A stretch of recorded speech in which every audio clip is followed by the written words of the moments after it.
जिस तरह से हमें हाउसवाइफ को टेंशन होती है कि घर का काम जल्दी ख़त्म हो जाए, खाना बन जाए, बच्चों का पेट भर जाए, तो इसी तरह से आज मैं आपके साथ ना अपनी डेली रूटीन शेयर करने जा रही हूँ, खुसूसी अपने बच्चों की, जिस तरह से मैं उनकी मील प्रिपेयर करती हूँ। आज मैं फुल डे आपके साथ ये शेयर करूँगी कि मैं उनकी डाइट दिन भर में क्या रखती हूँ, रात में उनको क्या देखती हूँ कि जिससे मुझे भी सुकून रहता है और बच्चे भी मेरे दिन भर सुकून में रहते हैं और मुझे तंग नहीं करते। जब से मैंने अपने घर के काम को मेंटेन करने की कोशिश की है, मतलब टाइम से अपना काम मेंटेन करती हूँ, इसी तरह से मैं बच्चों की खाने पीने का भी बहुत ज़्यादा ख्याल रखती हूँ कि मेरी काम की डिस्टर्बिंग मेरे बच्चों की डाइट पे बिल्कुल भी ना हो। मेरे हस्बैंड कुछ ज़्यादा ही सफाई पसंद है, जिसकी वजह से मुझे अपना घर every time he neat and clean रखना पड़ता है और छोटे छोटे बच्चे हैं, आपको पता है, तो इसके साथ ना हमें टाइम मैनेजमेंट ज़रूर करनी चाहिए। अपने घर को भी साफ़ सुथरा रखना चाहिए, अपने बच्चों को भी, और अपने हस्बैंड को भी उसकी नेचर का भी ख्याल ज़रूर रखना चाहिए कि हमारे हस्बैंड का नेचर किस तरह का है, किस टाइप का है, तभी आप एक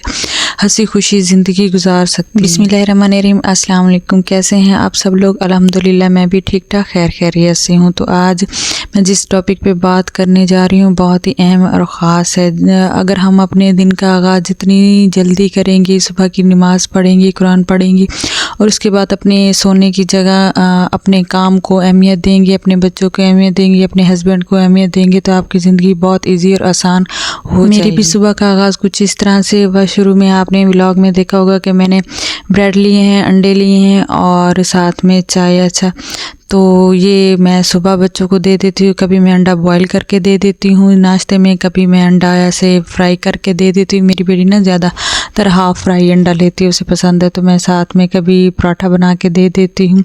तो आज मैंने साथ में स्लाइस लिए क्योंकि मेरी बेटी की फरमाइश पे। बच्चों को नाश्ता करवाया, हस्बैंड को नाश्ता करवाया और हमने इकट्ठे बैठ के नाश्ता किया। इसके बाद मैंने चीज़ें वगैरह जो मैस मेरे घर का पूरा होता है ना, उसे मैं क्लियर कर देती हूँ। फिर मैं अपनी वाशरूम वगैरह धो लेती हूँ और मैं किचन में आ जाती हूँ, क्योंकि मुझे ऐसे लगता है कि मेरा वाशरूम और किचन क्लीन हो तो बाकी काम करना मुझे बहुत आसान लगता है। ठीक है, मैं अपने घर का जितना भी मैस होता है ना, एक दफ़ा ही सारा क्लियर कर लेती हूँ, फिर वाशरूम धो लेती हूँ, किचन साफ़ कर लेती हूँ और फिर झाड़ू पोछा वगैरह जो मोपिंग वगैरह होती है ना, वो साथ साथ कर देती हूँ। एंड में डस्टिंग भी मैं अपनी साथ साथ कर लेती हूँ। इस तरह से ना मेरा जो काम करने का तरीका है ना, मुझे बहुत अच्छा लगता है और मुझे ऐसे लगता है कि लास्ट में मैं मोपिंग लगा के बिल्कुल फ्री हो जाती हूँ। काम करने की बेहतरीन टिप्स ये है कि आप जो काम छेड़े ना, जिस काम को छेड़े, चाहे किचन हो, चाहे रूम हो, चाहे जो चीज़ भी हो ना, उसे बिल्कुल ना आप नीट एंड क्लीन करके बाहर निकलें। इस तरह से आपको टेंशन भी नहीं होगी कि मैं बर्तन धो के आई हूँ तो मैंने अभी अपनी जो स्लैब है उसे साफ़ करना है, मैंने नीचे झाड़ू पोछा लगाना है। तो ये चीज़ें ना फिर बाद में मेंटली तौर पे ना डिस्टर्ब करती रहती हैं और काम वैसे का वैसा रखा रहता है। आप किचन में किचन का पूरा काम कर लें, ठीक है। आप रूम में गए, रूम का पूरी डस्टिंग वगैरह हर चीज़ नीट एंड क्लीन कर ले। तो इस तरह से ना काम करने का जो तरीका ना बहुत ईजी और आसान हो जाता है और तकरीबन 1 घंटे में काम पूरा कंप्लीट हो जाता है। आप चाहें तो अपना टाइमर लगा के भी आप काम कर सकती हैं। आप ज़्यादा बोर होते तो साथ फ़ोन वगैरह लगा लिया करें। मैं जब ज़्यादा बोर होने लगती, जब मैं बर्तन वगैरह वॉश करती हूँ, साथ में कोई व्लॉगिंग वगैरह या कोई सॉन्ग वगैरह सुन लेती हूँ। अच्छा जी, हमारा किचन नीट एंड क्लीन हो चुका है।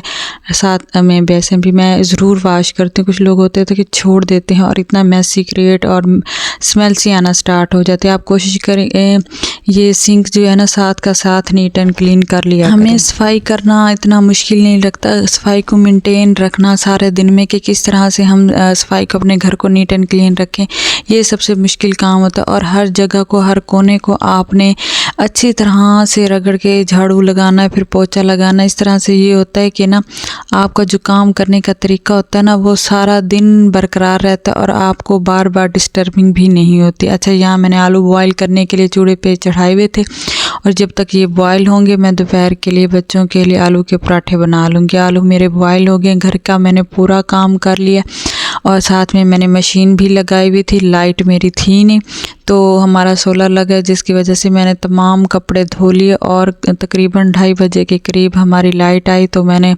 तमाम कपड़ों को धो के वॉश करके अच्छी तरह से, यानी कि तब मैं जाके फ्री हुई। अच्छा, मैंने सही किया कि मैंने अपने ना कपड़े सारे एक दफ़ा ही धो लिए। और मेरी नेबर्स ना, जब मैं फ्री होके अपने बच्चों के साथ खड़ी थी तो वो अपने कपड़े वगैरह धो रही थी और मैंने सारे इकट्ठे धो लिए थे, तो मेरा काम ना बहुत ईजी और आसान हो गया था।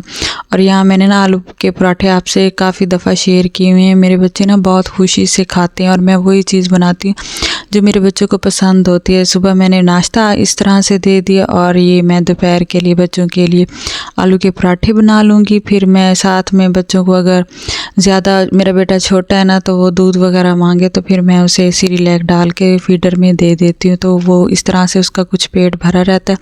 अब ये पराठे बन जाएंगे तो मैंने जब पराठे बनाने लगी तो अपने दादा दादों के साथ ना ज़रा बाहर घूमने चले। फिर जैसे आए दोनों पराठे ख़त्म किए, माशाल्लाह पेट भर के उन्होंने खाया, तो मुझे भी बहुत अच्छा लगा। अच्छा, ज़रूरी नहीं है कि जो आपके घर में पका हो आप वही बच्चों को दें, वही बच्चे खाएं। बच्चे नहीं खाते, बच्चों की ना टेस्ट का अपना टेस्ट होता है। हम बास लोग ऐसे होते हैं कि जो घर में पका होता है ना वही देना होता है। बच्चे ज़्यादा मिर्ची पसंद नहीं करते। एक टाइम के बाद ना खुद ब खुद ही बच्चे खाना स्टार्ट करते हैं। आप कोशिश किया करें बच्चे जो खाना पसंद करें आप वही दें। जो एक दफ़ा आप बना के देती हैं बच्चों को अच्छा लगता है आप वही दें। ज़्यादा रोटी देने की कोशिश करें, क्योंकि रोटी जो होती है ना बच्चों की सेहत बनाती है। तो मेरी कोशिश होती है कि मैं दिन भर में ना बच्चों को ज़्यादा से ज़्यादा एक दफ़ा 2 दफ़ा जितना हो सके ना तो मैं इनको रोटी ज़रूर। मेरी अम्मी कहती है कि बच्चों को जितना खिलाएंगे ना उसकी टाइम टेबल के हिसाब से तभी बच्चे की सेहत बढ़ती है। अगर आप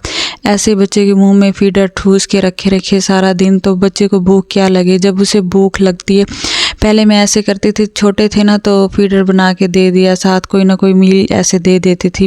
आप मेरे चैनल पे विज़िट करें, आपको मेरे बच्चों की पूरी प्रिपरेशन जो होती है ना फुल डे की वो आपको सारे मिलेगी। और मेरी कोशिश होती है कि मैं ज़्यादा से ज़्यादा आपके साथ डिस्कस भी करूँ। ये सारी फुल डे की जो मेरे बच्चों की रूटीन है ना मैं आपके साथ शेयर करने लगी हूँ। तो आपने ज़रूर वीडियो को लास्ट तक देना है, स्किप नहीं बिल्कुल भी करना है। अगर आप यहाँ तक आ चुके हैं तो यानी आपको वीडियो बहुत अच्छी लगी है। वीडियो को लाइक शेयर और सब्सक्राइब करना ना भूलिएगा और बेल आइकन के बटन को तो ज़रूर प्रेस कर दीजिएगा ताकि मेरी हर आने वाली वीडियो आप तक बआसानी पहुँच सके। तो मेरी बहनें, रिश्ते बनते नहीं, रिश्तों को बनाना पड़ता है। हस्बैंड का मूड जितना भी ख़राब हो आपको हंस के बोलना पड़ता है। इसी तरह से जब आप गुस्सा करती हैं तो हस्बैंड को आपसे पहले बास टाइम गुस्सा आ जाता है, जिसकी वजह से आपको पता भी नहीं लगता कि हम नाराज़ हैं कि हमारे हस्बैंड नाराज़। तो ये चीज़ें भी साथ साथ होती हैं, तो ये भी देखना पड़ता है कि हस्बैंड के मूड कैसा है, उनको क्या चीज़ अच्छी लगती है, उनसे पूछ के बनाया करें। पास टाइम हस्बैंड को भी अच्छा लगता है कि हमें प्रोटोकॉल मिल रहा है तो उन्हें भी अच्छा लगता है। और एक नसीहत आपको करना चाहूँगी, एक शादीशुदा होने की वजह से जो मुझे भी लगता है बहुत ज़रूरी है कि जब हस्बैंड को गुस्सा होना तो खामोशी निस्फ़े ईमान है। तो बेगम को चाहिए कि खामोश रहना चाहिए, इससे घर का जो सुकून है वो बरकरार रहता है। अगर छोटी छोटी बातों पे लड़ते झगड़ते रहेंगे तो सुकून बर्बाद होगा। ख़ुसूसी ना बच्चे जो होते हैं ना हमारे बहुत ज़्यादा सेंसिटिव होते हैं, उनका माइंड ना ख़राब हो जाता है। तो कोशिश किया करें बच्चों के सामने तो लड़ाई झगड़ा बिल्कुल ही ना किया करें। जो बीवियाँ अपने हस्बैंड की सुनती हैं उनकी मानती हैं, ज़रूरी नहीं कि हर बात में हस्बैंड ही ठीक हो, लेकिन कहीं ना कहीं बीवियाँ भी ठीक होती हैं। तो हस्बैंड को भी चाहिए कि बीवियों की सुननी चाहिए। अच्छा, यहाँ रात को ना मैं बच्चों के लिए चिप्स बना रही थी, तो बच्चे मेरे शौक़ से जो चीज़ खाते हैं ना मैं पूछ लेती हूँ, फिर मैं वही बना लेती हूँ। और ये रात के दूध के लिए मैंने ये दलिया बनाया है जो अक्सर मैंने आपके साथ शेयर की है और मेरे बच्चों ने मज़े से खाया। मिलते हैं नेक्स्ट वीडियो में।